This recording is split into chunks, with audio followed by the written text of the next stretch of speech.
Lineup of public affairs programming. Each day a different series explores top issues about New Jersey, Albany, 13, and gives you a fresh perspective on events that impact on us all. Stay informed. Weekday afternoons at 5:30 on 13. It's just like written by, adults who don't really experience what today's children really go through. So what's the answer? What happened?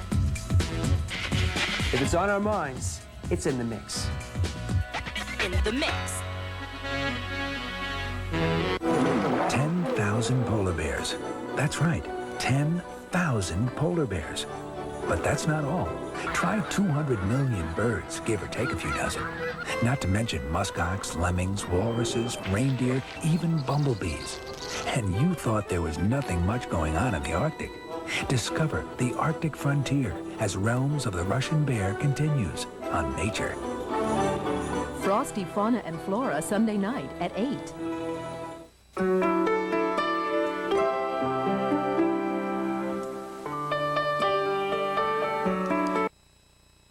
Major funding for this afternoon's programming is provided by the Helena Rubinstein Foundation, a longtime supporter of outstanding children's television.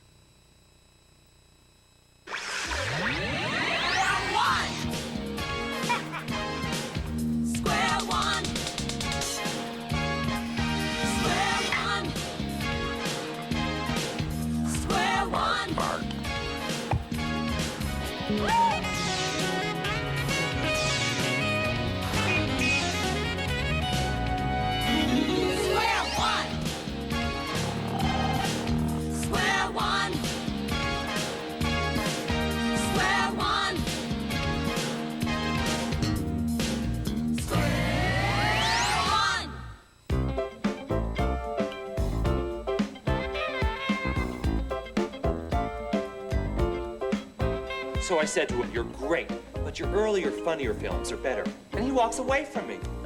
Did I say something wrong? Gene, where do I begin? Hello, I'm Roz Sherbert. And I'm Gene Sisboom-Bah. Welcome to Sneaky Peeks, the show that snoops around for mathematics in the major new movies. We have a real creepy one for you this week, The Adding Family. Ooh. Oh, speaking of creepy, do you know what they're charging for popcorn at the movies these days? And then they hit you for more for what they call topping. Topping, it's not even butter. Gene, calm down. I think you're gonna like this film. There's a lot of terrific math in it. Let's take a sneaky peek. And then the monster devoured every person in the entire village.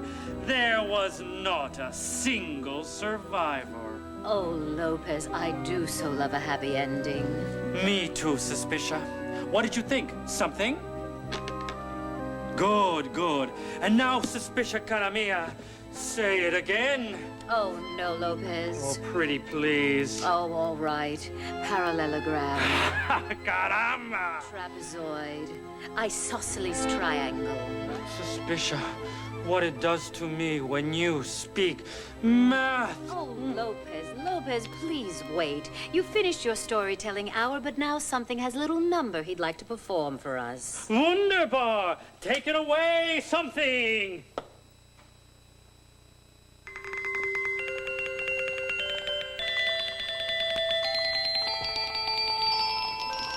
Suspicion! Lopez! Uncle Blister, you're interrupting something. I'm sorry, but I've got some terrible news. Great. What is it? No, it's your son and daughter, Punkster and Thursday. They've been placed under a horrible spell. Oh, no. Oh, no, yes. They're behaving like good, healthy kids, playing in the fresh air. Thursday says she wants to be a lawyer when she grows up. And Punkster says he's going to be an accountant. Oh, this is a disaster. What can we do? The witch who cast the spell, Glinda, you know, that goody two-shoes who lives down the block, she said, the only way the spell can be broken is if you answer a special question. What's the capital of North Dakota? Bismarck! But that's not the question. The question is, what is the sum of all the numbers from 1 to 100? You have 30 minutes. Hey, we're the adding family. We ought to be able to handle that. It's what we do. Oh, there was one thing I forgot to tell you. What? She told me that 28 minutes ago. Jumping Beelzebub, we've only got 2 minutes. Oh, relax, Lopez, darling. There's plenty of time. Suspicion, are there bats in your belfry? Oh, of course there are. Let me rephrase that. Suspicion, only 2 minutes to add all the numbers from 1 to 100. We'll have to get going on this pronto. Something, help me out. 1 plus 2. 3, good. Plus 3. Oh my gosh, you've run out of fingers. Wait. 6, thank you, something. Plus 4, what's that? 10, plus 5? 15, Suspicion, help us out here. Oh, we'll never get done in time. Darling, you worry too much. Whatever are we going to do? And 6? Is this exciting or what? Yeah, I haven't been in such suspense since my last contract negotiation. Well, I think it's great. I love all the counting. Yeah, it sure got a lot of digits, all right, and addition and all, but frankly, I thought there'd be a little bit more interesting math involved. Besides, what does Suspicion think she's doing? She's just sitting there. She's not just sitting there, Gene. She's thinking. Oh! Let's take another sneaky peek. Plus 16 is 136. Plus 17 is 153. Plus 18 is 171. Oh, only 15 seconds left. Oh, no, we'll never break the spell in time. Punkster and Thursday will be normal for the rest of their lives. 5,050.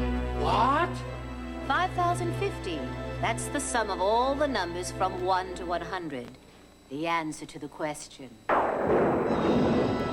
Suspicion, you've done it! The spell is broken, the kids will be awful again. And just in time, too. I've got tickets to take them to the Serpent Show at the Nassau Mausoleum. But Suspicion, how'd you do it? Lopez and something were all thumbs. Sorry, something. I lost my head. It's over here, Uncle Blister. Catch. Thanks. Now then, Suspicion, how'd you come up with the answer? Well, I was just thinking. There are 50 pairs of numbers from 1 to 100. If you add one number from the beginning and one from the end, each pair adds up to 101. What do you mean, cara mia? 1 plus 100 is 101. 2 plus 99 is 101. 3 plus 98 is 101. And so on and so on and so on. And so what? So, darling, there are 50 pairs of numbers from 1 to 100, the sum of each of which is 101. So I just multiplied 50 times 101. 5,050! That's right, darling. Well, I must be going. Oh, yes. It's feeding time at the zoo's vulture house. Guess who's the guest of honor? That was wonderful calculating, Suspicion. Thank you, Lopez, darling. You know you can do the same thing with other sequences of consecutive numbers. You can? Tell me more. Well, let's just say you wanted to know the sum of all the numbers from 1 to 1,000. Math talk. Oh, Suspicion, you set me a kindle. Yeah. All right. She's right, you know. You can do this with all kind of sequences of consecutive numbers. Hey, try it at home. Well, I take my hat off to the adding family and to you, Roz. That was terrific math stuff. I mean, not only numbers and arithmetic, but recognizing patterns and smart problem solving, too. I give the adding family a 10. Ooh, Yeah. and I give it, a 9.8 for an average score of 9.9. Be sure to join us next time on Sneaky Peeks when we get a sneak preview of the new comedy, Honey, I Turn the Kids into Hamsters. See you then. Tell me, what do you think of this? I got it at the new Hollywood neckwear shop, the Prince of Ties.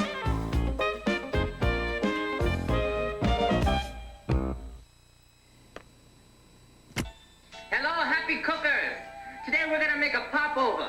And what you need 1 cup of flour. You pour it in the bowl. 1 cup of milk. Pour it in the bowl. 1 egg beaten. Pour it in the bowl. And the most important ingredient of all, 1 level teaspoon of baking powder. This is what puts the pop in the popover.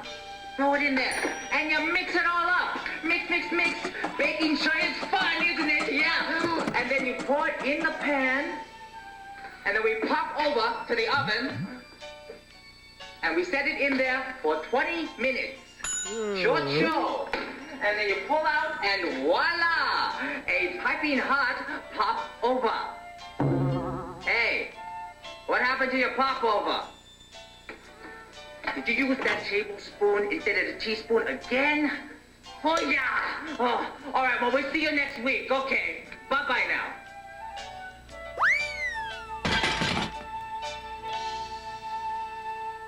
If it's out there, it's in here. Math. You never know when you'll need it next.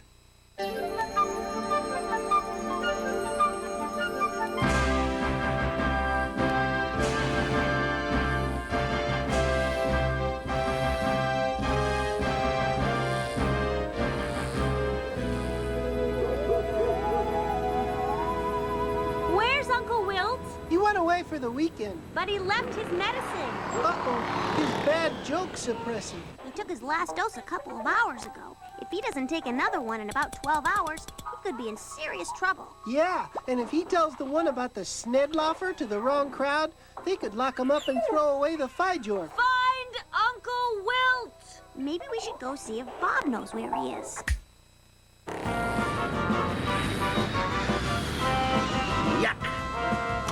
Traffic's moving pretty well this morning.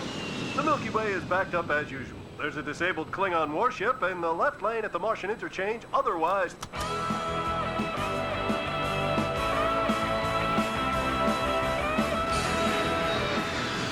Hi, kids. Hi, Bob. We're looking for Uncle Wilt. We think he left the planet without his medicine. Oh, no. I hope he doesn't tell the joke about the Snedloffer. I'm the only one who likes it, especially the part where he makes those really funny noises. Not many people find them funny, Bob. Do you know where he is? Sure I do, but I promised I wouldn't tell. He's on Earth, at a place called Stonehenge. What's Stonehenge? Stonehenge is an ancient rock group on Earth. Don't you mean the Rolling Stones? No, I don't.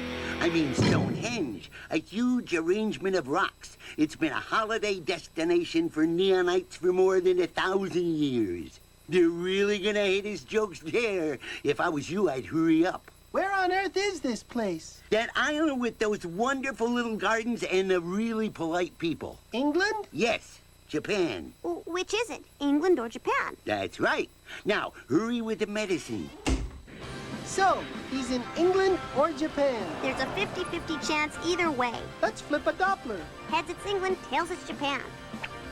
Tails, let's go to Japan. Ah, England. Wilt Cudlip cleared for landing.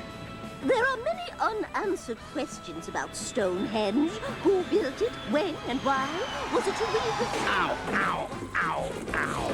Well, one thing is certain. This is truly among man's great works. Boy, what a landing. My back is killing me. Do you mind? Of course I mind. It hurts. Now, there are those who claim that the stone arrangement was built as a landing site for space aliens. That it was an airport beacon for UFOs. I personally maintain that that is absolutely false. You maintain this place? You know, you really ought to get to work on this thing. It's wearing down. It's hard to see. I almost crashed right into it. If I were you, I'd put in some lights. Maybe one of those tall, flashing jobs. And a bit of a runway.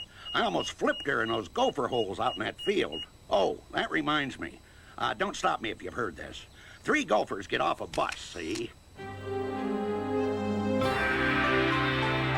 It certainly is nice of you to allow us into your comfortable home. Yeah, I'll bet it'll be a lot more comfortable when you get some chairs, though. Zook. But then I guess you'll have to get a new table.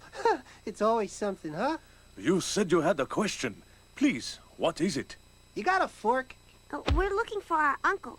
We're told he's at a beautiful place called Stonehenge. Can you tell us where it is? Stonehenge is indeed a beautiful place. Unfortunately, it is not in Japan.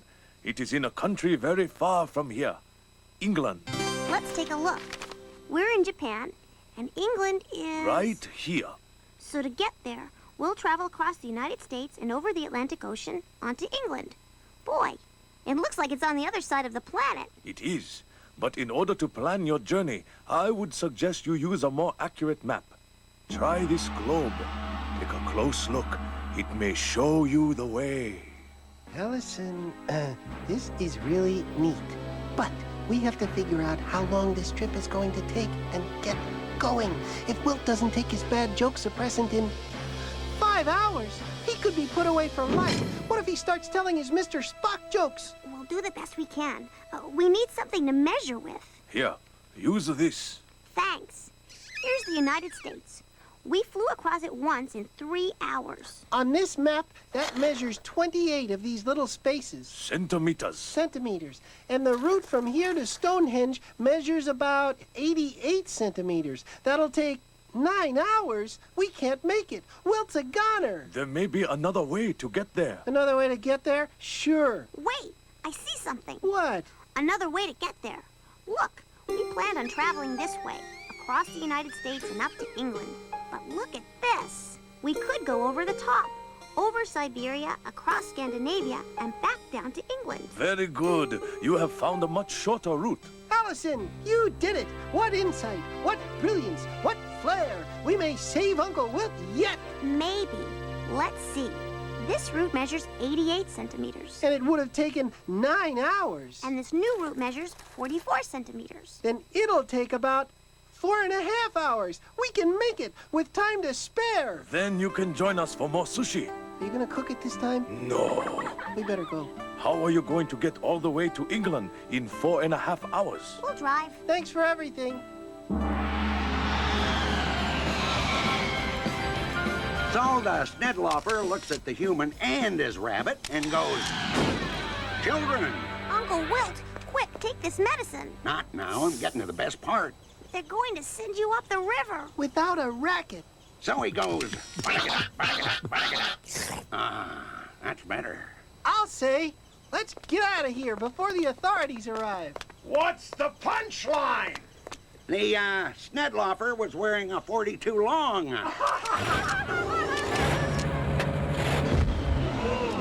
You know, maybe I should have told him the one about the Crenella muffin. Ha, that always gets him big.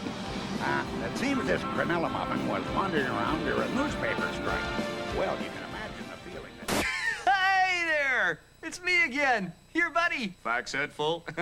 You know what's great about this show? No commercial breaks. Of course, that means no downtime for you to run out and grab something to eat. You humanoids do that a lot. Eat, I mean. And not just during the commercials either. I mean, you eat all the time. Sure, it's just 3 meals a day, you know, plus some snacking, right? But you do it your whole life long. Meal after meal, snack after snack. It adds up. Breakfast, lunch, supper, snack, snack, snack. Breakfast, lunch, supper, snack, snack, snack. Breakfast, lunch, supper, snack, snack, snack. Wow. For one thing, each year, you eat an average of 7 pounds of ketchup. Whoa, that'll add up to about 500 pounds over an average lifetime. And you'll eat nearly 7,000 hot dogs in your lifetime. 7,000! A lot of dogs. Holy chili. Of course I wouldn't know. I'm a slender, computer-enhanced videographic circuit anomaly who watches his figure. Whoa! Hey! Wise guy. I wasn't programmed to have an appetite, except an appetite for facts, so I go for the juicy ones. Stats that help me understand you humanoids. That's what's so great about averages. They give me the big picture.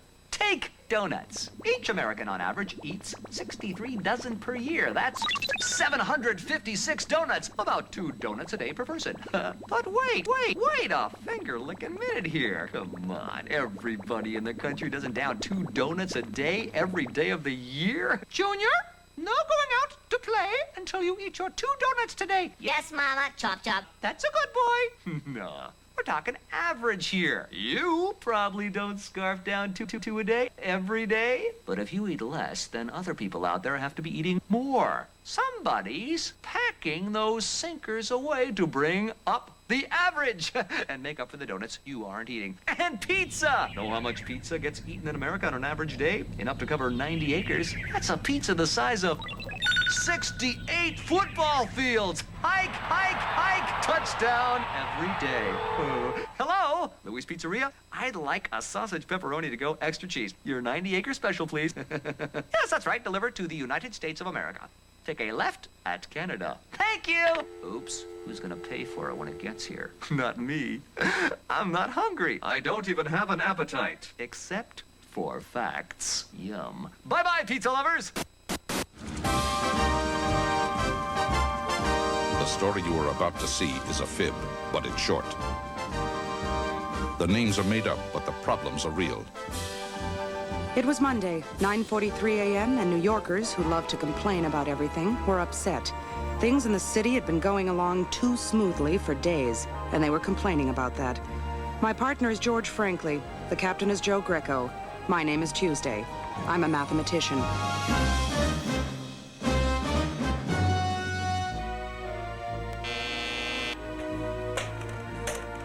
Yes, Sergeant Brizzy. Are you expecting a clown? Send him in. If it's a her, then send her in. Hi, Miss Tuesday? Emmy. Emmy, what are you doing here? Am I interrupting? No. Not really. Emmy, this is my partner, George Franklin. Hi, Emmy. Why are you dressed like a clown? Are you going to a party? No, my dad and I, we sort of put on parties. It's more than that, George. They put on parties for kids who can't afford them. These are special folks, believe me. But why are you here, Emmy? Well, I thought maybe you and I could talk. Maybe. You're among friends, Emmy. What is it? Well, it's about my dad. He's in trouble. Emmett Kelly in trouble? He's the sweetest man in the world. Who's he in trouble with? You guys. What do you mean, Emmy? You're police, aren't you? Daddy told me that the police were going to arrest him. Why are the police going to arrest your father, Emmy? For robbing a bank. That's a good reason, all right. Except he didn't do it. Well, they won't arrest him. I'll call Captain Greco. But they think he did it. Emmett works for the Bank of Legume, George. The Vegetarian Bank. Yes, I've heard of the Bank of Legume. It's got branches all over. And roots. Captain Greco, would you check to see if there's a warrant out on an Emmett Kelly? Thanks. We'll get to the bottom of this. He's been with the bank for years, and he's as honest as the day is long. Who told Emmett they were going to arrest him? Somebody called from the bank, and that's why I came looking for you, so you could stop them. I checked the records, Mathnetters, and a warrant has been sworn out on Emmett Kelly. He's wanted for bank embezzlement. What's embezzlement? Stealing money that you're supposed to be taking care of for someone else. Sort of like robbery. Sort of. Who are you? It's Emmett's daughter. Emmy, meet Captain Greco. She's a friend of mine, Captain. Where is your father, Emmy? Last I saw him, he was at home. How are his spirits? He's trying to laugh, though his heart is breaking.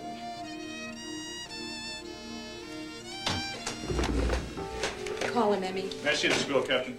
What's a squeal? Complaint. Someone called the police and made a complaint against him. It's signed by a Simon Legume.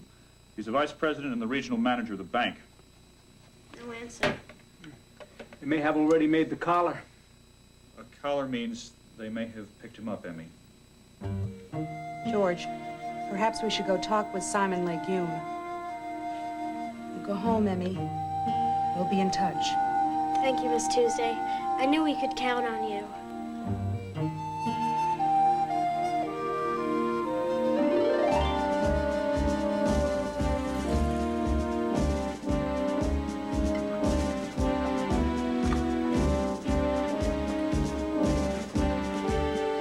We'd like to see Simon Legume. Mr. Legume, I'm Pat Tuesday. This is my partner, George. Franklin. Mathnet. Mathnet. Oh my. Wonderful, wonderful, wonderful.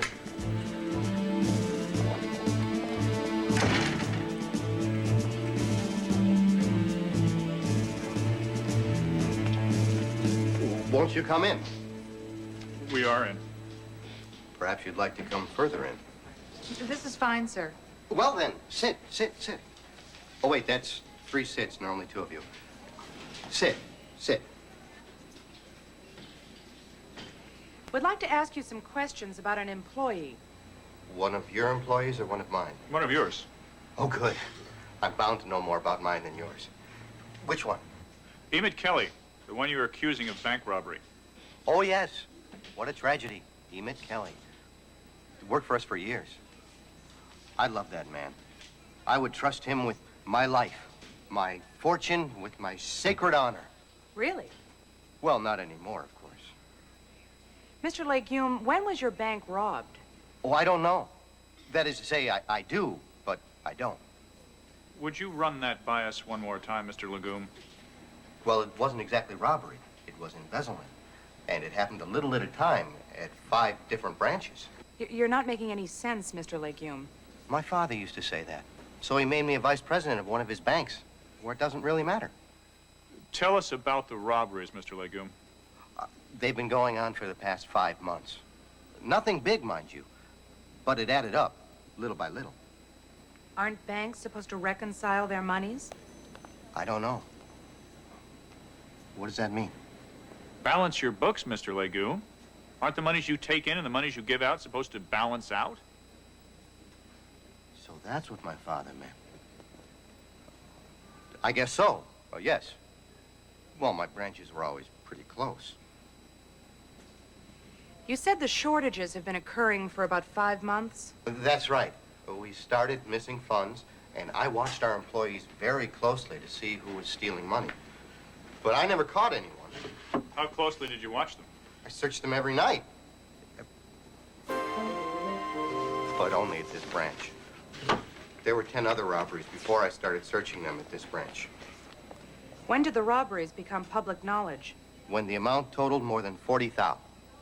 How did you arrive at that figure? Oh, I didn't. Those pesky bank examiners did. On their annual audit, they found 5 branches short $44,550. Now there are federal examiners all over the place. I had to come in from vacation and everything. Well, that's a shame. And they won't let me run my own bank. I can't even get in the vault anymore. Are those men the federal examiners? Yes. They think they're so smart. This is the spreadsheet for the missing money. But these facts indicate that 5 of your branches have been robbed. Yes, some as many as 4 times. But Emmett works at this branch, right? Not anymore, he doesn't. How could he have robbed the other 4 branches? Oh, he worked there, too. We move our employees around. It's company policy. But he was the only employee who worked at each of the branches when it was robbed. Look. In March, Emmett Kelly worked at our Park Avenue branch. In April, he worked at our Lexington branch. In May, he worked at our Madison branch. In June, he worked at our 5th Avenue branch. And in this month, he worked in this branch, the Broadway branch. I see. So I swore out a warrant for his arrest. And? And he will be tried and convicted and will rot in jail where he belongs. And these federal investigators will go away. If I may say so, Mr. Legume, you're not very compassionate. Thank you. We phoned Captain Greco. He told us our clown had been arrested. We decided to pay Emmett a visit at the local lockup. Now, don't worry about a thing, Emmy. I'll be out of here real soon. I didn't take the money. So when they find the real person that did, I'll be home in a jiffy. But, Daddy, I'm scared. Now, Emmy, darling, don't be scared. Everything will be okay, I promise you. Remember the clown's motto. Laugh and the world laughs with you.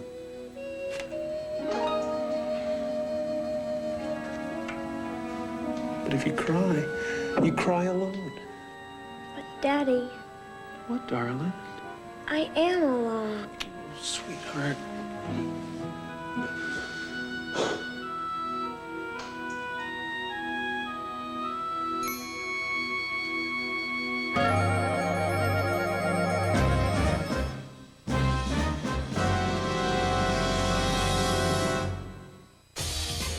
100% of Square One TV is a production of the Children's Television Workshop.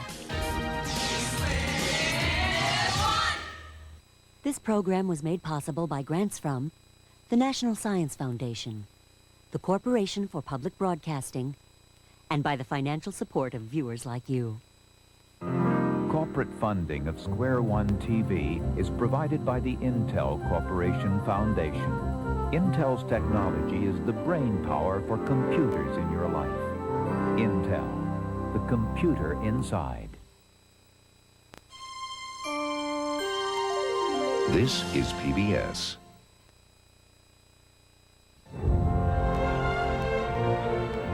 It's that tear in the eye